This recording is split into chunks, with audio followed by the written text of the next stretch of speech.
संवादको बारेमा सोच्दा होइन हामी प्राय के बोल्ने भन्नेमा बढी ध्यान दिन्छौँ, तर कसरी बोल्ने भन्नेमा चाहिँ त्यति ध्यान दिँदैनौँ। तर कहिलेकाहीँ कुराकानीको सबैभन्दा महत्त्वपूर्ण अंश त नबोलिएका कुराहरूमा लुकेको हुन्छ, होइन र? कसैले भनेको शब्दको पछाडिको आशय हामी कसरी बुझ्छौँ, यो त खै एउटा रहस्य जस्तै छ। आज हामी यही रहस्यको पर्दा खोल्ने प्रयास गर्नेछौँ। हामीसँग हेरम्बराज वास्तुलाद्वारा लेखिएको र सोताङ जर्नलमा प्रकाशित एउटा लेखको सारांश छ। यसले हामीलाई पाश्चात्य भाषिक चिन्तक पल ग्राइसको संवादात्मक सहयोग सिद्धान्तको दुनियाँमा लैजान्छ। यो सिद्धान्तले हाम्रो दैनिक कुराकानीको पछाडि लुकेको एउटा अदृश्य नियम पुस्तिकाको बारेमा बताउँछ। त्यसो भए हाम्रो मिसन के हो त? हाम्रो बोलीचालीलाई सहज र प्रभावकारी बनाउने ती लुकेका नियमहरू के हुन्? र सबैभन्दा रोचक कुरा, जब हामी जानी ती नियमहरू तोड्छौँ तब त्यसले कसरी नयाँ अर्थहरू जन्माउँछ। ल अब यसमा अलि गहिरिएर हेरौँ। यो विषय एकदमै आकर्षक छ, किनभने ग्राइसले भाषालाई हेर्ने हाम्रो दृष्टिकोण नै बदलिदिए। उनीभन्दा पहिले धेरैजसो दार्शनिकहरूले भाषालाई एकदमै तार्किक र शाब्दिक रूपमा हेर्थे। तर ग्राइसले भने एकछिन पर्खनुहोस्, मानिसहरूले भनेको भन्दा धेरै कुरा बुझ्छन्, त्यो कसरी सम्भव हुन्छ? यही प्रश्नको उत्तर खोज्ने क्रममा यो सिद्धान्त जन्मिएको हो। भनेपछि यो सिद्धान्त मानिसहरूले शब्दहरू बीचको खाली ठाउँ कसरी भर्छन् भन्ने बारे हो। यो कहाँबाट सुरु भयो त? हो, यो सिद्धान्त पौल ग्राइसले सन् 1967 मा हार्वर्ड विश्वविद्यालयमा दिएका व्याख्यानहरूको श्रृङ्खलामा आधारित छ। हार्वर्डमा? हो, जुन पछि 1975 मा तर्क र संवाद अर्थात् लजिक एन्ड कन्भर्सेसन शीर्षकको लेखमा प्रकाशित भयो। यसको मूल अवधारणा नै के हो भने संवाद एक किसिमको सहयोगात्मक प्रयास हो। जब हामी कुरा गर्छौँ, हामी केवल एक्लै बोलिरहेका हुँदैनौँ, हामी मिलेर एउटा साझा उद्देश्य पूरा गर्न खोजिरहेका हुन्छौँ। सहयोग शब्दले यहाँ निकै वजन राख्छ। यसको मतलब संवादलाई एउटा टिमवर्कको रूपमा हेर्न सकिन्छ। तर के सबै संवादहरू साँच्चै सहयोगात्मक हुन्छन् र? कहिलेकाहीँ त चर्को बहस वा झगडा पनि त हुन्छ नि, त्यहाँ सहयोग कहाँ हुन्छ? यो एकदमै राम्रो प्रश्न हो र यहीँनिर ग्राइसको तर्कको सुन्दरता छ। उनको विचारमा एउटा प्रभावकारी र अर्थपूर्ण संवादमा सहभागीहरू एउटै साझा लक्ष्यतर्फ अघि बढिरहेका हुन्छन्। त्यो लक्ष्य जानकारी आदान प्रदान गर्नु, कुनै निर्णयमा पुग्नु वा केवल रमाइलो गर्नु हुन सक्छ। झगडामा पनि दुवै पक्षले आफ्नो कुरा स्थापित गर्ने वा एउटा निचोडमा पुग्ने साझा लक्ष्य राखेका हुन्छन्, चाहे त्यो बाटो जतिसुकै असहज किन नहोस्। यही सहकार्यलाई मार्गदर्शन गर्न उनले 4वटा आधारभूत सूत्रहरू अघि सारेका छन्, जसलाई उनले म्याक्सिम्स भनेका छन्। ठिक छ, त्यसो भए यी सूत्रहरू नै हाम्रो अदृश्य नियम पुस्तिका भए। ल, पहिलो नियमबाटै सुरु गरौँ न त। त्यो के हो? पहिलो सूत्र हो गुणोक्ति। गुणोक्ति हो, सजिलो भाषामा भन्दा यो इमान्दारीको नियम हो। यसको आधारभूत सिद्धान्त हो सत्य बोल्नुहोस्। यसअनुसार वक्ताले आफूलाई असत्य लाग्ने कुरा बोल्नु हुँदैन र जसको लागि आफूसँग पर्याप्त प्रमाण छैन त्यस्तो दावी पनि गर्नु हुँदैन। यो संवादको जग हो, किनभने विश्वास बिना कुनै पनि सहकार्य सम्भव हुँदैन। यो त सोझो देखिन्छ, झुटो नबोल्नु, हल्ला नफैलाउनु। तर सामाजिक व्यवहारमा सधैँ 100% सत्य बोल्नु त हानिकारक पनि हुन सक्छ नि। जस्तै कुनै साथीले भर्खरै लेखेको कविता सुनायो र त्यो खासै राम्रो छैन, यो कस्तो छ भनेर सोद्धा यो त एकदमै नराम्रो छ भन्नु सहयोगात्मक हुन्छ र? यसले त सम्बन्ध नै बिगार्ला नि। एकदमै महत्त्वपूर्ण कुरा उठाउनु भयो। यहीँबाट ग्राइसको सिद्धान्त रोचक बन्न थाल्छ। हामीले यो नियम तोड्दा के हुन्छ? तपाईले कविता राम्रो छैन भन्नुको सट्टा सायद यसो भन्नुहोला, वाह, तिमीले निकै मेहनत गरेका छौ, वा यसमा तिम्रो भावना गहिरो देखिन्छ है। हो, यहाँ तपाईले शाब्दिक सत्य बोलिरहनु भएको छैन, तर तपाईले गुणोक्तिलाई जानाजानी तोडेर एउटा ठूलो सामाजिक नियम शिष्टाचारको पालना गरिरहनु भएको छ। श्रोताले पनि यो बुझ्छ, उसले तपाईको शब्दको पछाडिको अप्रत्यक्ष अर्थ अर्थात् कविता त्यति राम्रो नभए पनि मेरो प्रयासको कदर भयो भन्ने बुझ्छ। ओहो, भनेपछि नियम तोड्नु भनेको संवाद असफल हुनु होइन, ठ्याक्कै बरु एउटा नयाँ लुकेको सन्देश दिनु हो। यो त जासुसहरूको कोड भाषा जस्तै भयो। सत्य बोल्नु त ठिकै हो, तर मेरो मनमा अर्को कुरा खेलिरहेको छ। कति बोल्ने भन्ने पनि त ठुलो कुरा हो नि। कतिपय मान्छेहरू चाहिने भन्दा धेरै बोलेर वा एकदमै कम बोलेर हैरान पार्छन्। के यो सिद्धान्तले त्यसलाई समेट्छ? अवश्य समेट्छ। त्यो नै हाम्रो दोस्रो सूत्र हो, परिमाणोक्ति, म्याक्सिमम अफ क्वान्टिटी। यसको मर्म हो न धेरै न थोरै, ठिक चाहिने जति मात्र बोल्नु। संवादको उद्देश्य पूरा गर्न जति जानकारी आवश्यक छ त्यति मात्र दिनुहोस्। चाहिने भन्दा बढी जानकारी दिएर श्रोतालाई अलमल्याउनु पनि भएन र चाहिने भन्दा कम दिएर अपुरो छोड्नु पनि भएन। यो त खानामा नुन जस्तै भयो, धेरै भए पनि नहुने, थोरै भए पनि नहुने। जस्तै कसैले कति बज्यो भनेर सोद्धा अहिले 3:15 बज्यो र मैले यो घडी 5 वर्ष अघि जापानबाट किनेको थिएँ, यसको ब्याट्री पनि अहिलेसम्म चलेको छ भन्नु आवश्यक छैन। त्यो उत्तम उदाहरण हो।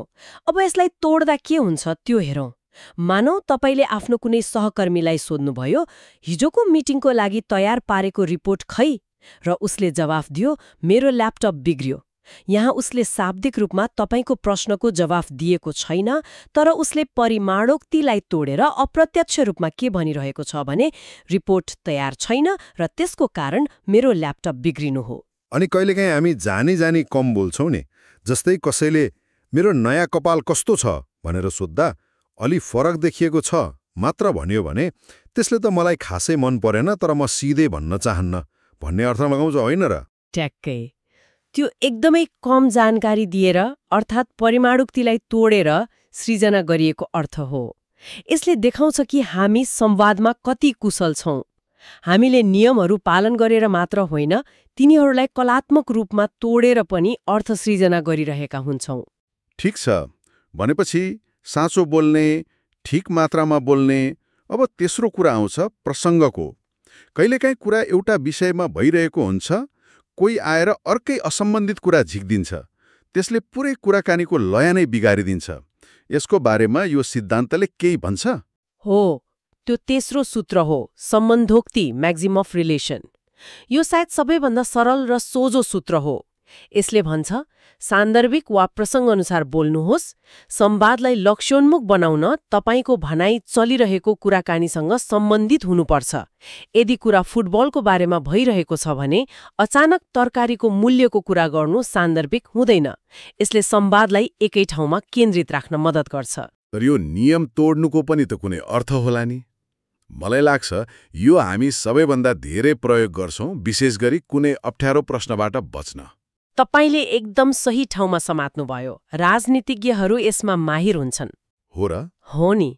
तपाईले उनीहरूलाई बढ्दो बेरोजगारीबारे प्रश्न सोध्नुहोस्, उनीहरू देशको पूर्वाधार विकासको बारेमा बोल्न थाल्छन्। उनीहरूले जानाजानी सान्दर्भिकताको नियम तोडेर तपाईको प्रश्नलाई पन्छाइरहेका हुन्छन्। अनि व्यक्तिगत जीवनमा पनि त हुन्छ। मानौ 2 जना साथीहरू गफ गरिरहेका छन्। एउटाले सोध्यो, रमेशसँग तिम्रो सम्बन्ध कस्तो चल्दैछ? र अर्कोले जवाब दियो, आज मौसम कति राम्रो है।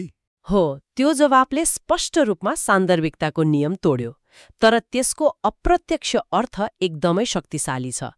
म यो विषयमा कुरा गर्न चाहन्न शब्दले नभने पनि नियम तोडेर त्यो सन्देश स्पष्ट रूपमा प्रवाह भयो। यसरी नियम तोड्नु एक प्रकारको सामाजिक कुशलता पनि हो। यो त साँच्चै रोचक छ। हामीले साँचो बोल्ने, ठिक मात्रामा बोल्ने र प्रसङ्गमा रहने कुरा गर्यौं, तर यतिले मात्रै पुग्छ र?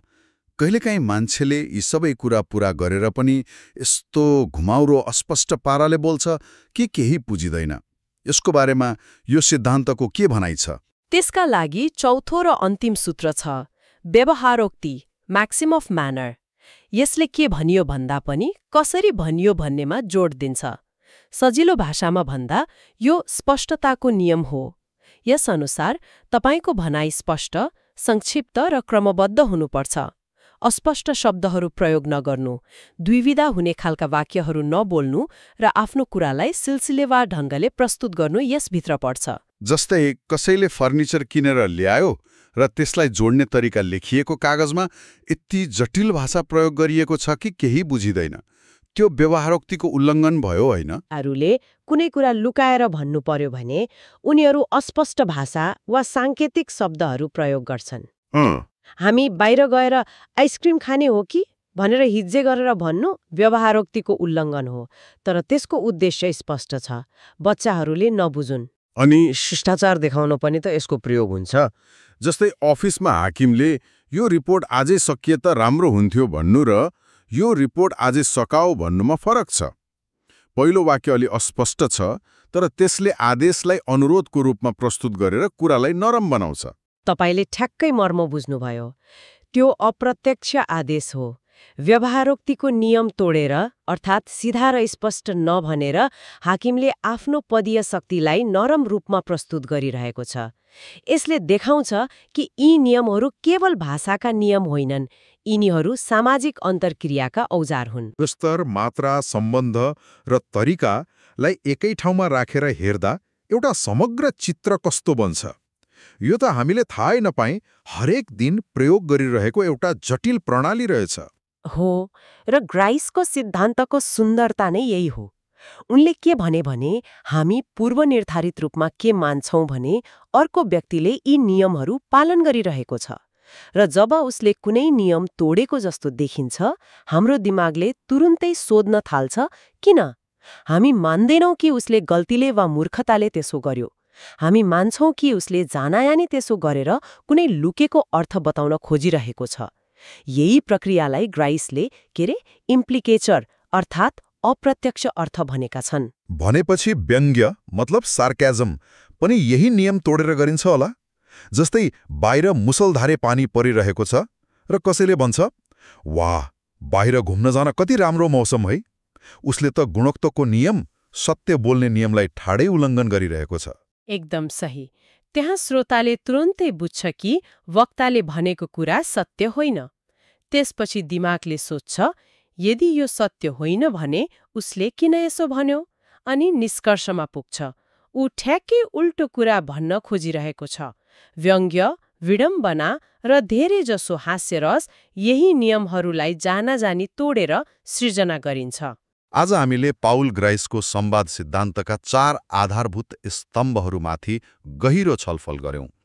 सत्य बोल्नु गुणोक्ति, आवश्यक मात्रामा बोल्नु परिमाणोक्ति, प्रसङ्गमा रहनु सम्बन्धोक्ति र स्पष्टसँग बोल्नु व्यवहारोक्ति।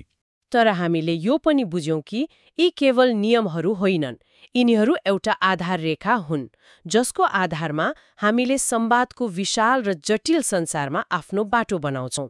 यी नियमहरू पालन गर्दा हाम्रो संवाद स्पष्ट र प्रभावकारी हुन्छ। र जब हामी यी नियमहरू तोड्छौं, हामी शिष्टाचार, व्यङ्ग्य र शब्दहरूमा व्यक्त नगरिएका अनगिन्ती भावना र विचारहरूलाई अभिव्यक्त गर्छौं। यो त भाषाको एउटा गोप्य शक्ति जस्तै भयो।